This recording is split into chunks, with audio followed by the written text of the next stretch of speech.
రైతులు ఆశపడి కాంగ్రెస్ పార్టీకి ఓటేస్తే ఈరోజు గోసపడే పరిస్థితి వచ్చింది. తినే కంచంలో మన్ను పోసుకున్నట్టే.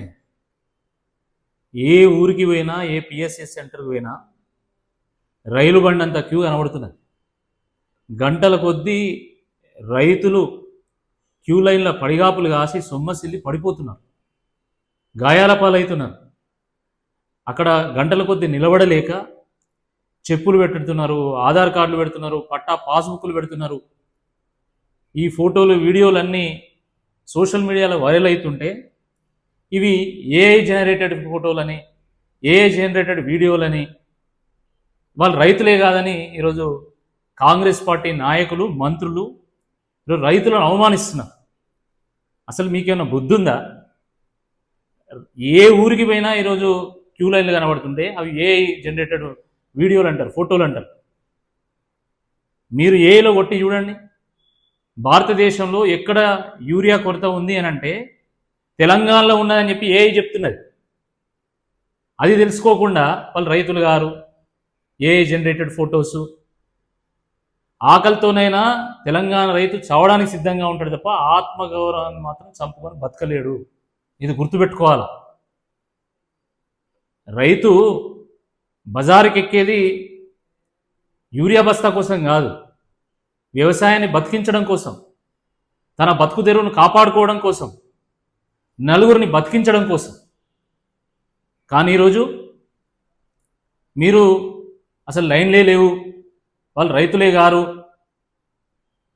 అని మాట్లాడడం ఏదైతుందో ఇది మీ చేతగాని తనానికి, మీ దిక్కుమాలిన పాలనకు, మీ బాధ్యత రాహిత్యానికి ఒక నిదర్శనం అని చెప్పి ఈ సందర్భంగా గుర్తు చేస్తున్నాం.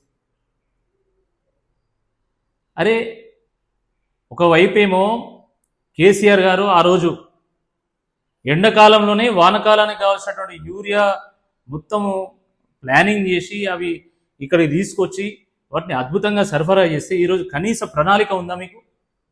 కనీసం ఆలోచించిందా? ఇక పైగా మళ్ళీ ఈ కొరత బీఆర్ఎస్ పార్టీ వాళ్ళ వల్లనే వచ్చిందని మాట్లాడతారు. ఏ గూటి పక్షికి ఆ గూటి వార్తలు అన్నట్టు కేసీఆర్ గారు వారు రైతు కాబట్టి స్వతహాగా వారు పొలాలకు కావాల్సినటువంటి నీళ్ళ గురించి, విత్తనాల గురించి, ఎరువుల గురించి, పెట్టుబడి గురించి ఆలోచించేటువంటి వాడు, అన్ని సమయానికి అందేటి.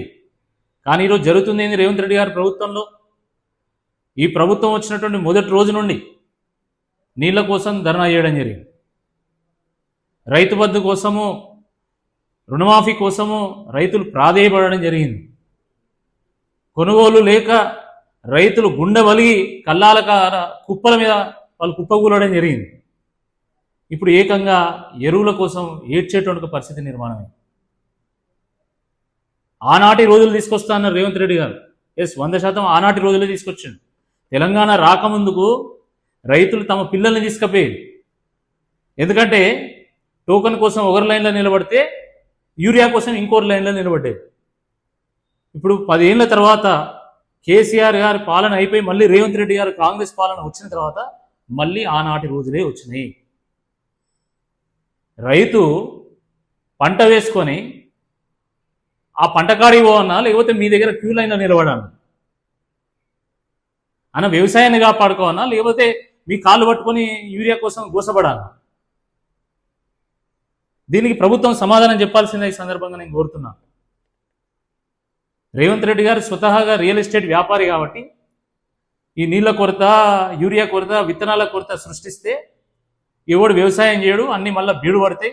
ఆ బీడు పడ్డ భూములను మనం వెంచర్లు చేసుకొని మనం 4 పైసలు సంపాదించుకోవాలనే ఆలోచనే తప్ప నిజంగా వ్యవసాయాన్ని బాగుపరచాలనే కనీస జ్ఞానం లేదు. నిజంగా జ్ఞానం ఉంటే రైతు బంధు చేసేటోడు, నీళ్ళు ఇచ్చేటోడు, కరెంటు కొరత లేకుండా, ఎరువుల కొరత లేకుండా చూసేటోడు. 53 సార్లు ఢిల్లీ పోవడానికి సమయం ఉంటుంది. కానీ ఒక వ్యవసాయ శాఖ మంత్రినో లేకపోతే ఎరువుల మంత్రినో కలిసి మా తెలంగాణకి ఇన్ని ఎరువులు కావాలని మాట్లాడే సోయి లేదు ముఖ్యమంత్రి.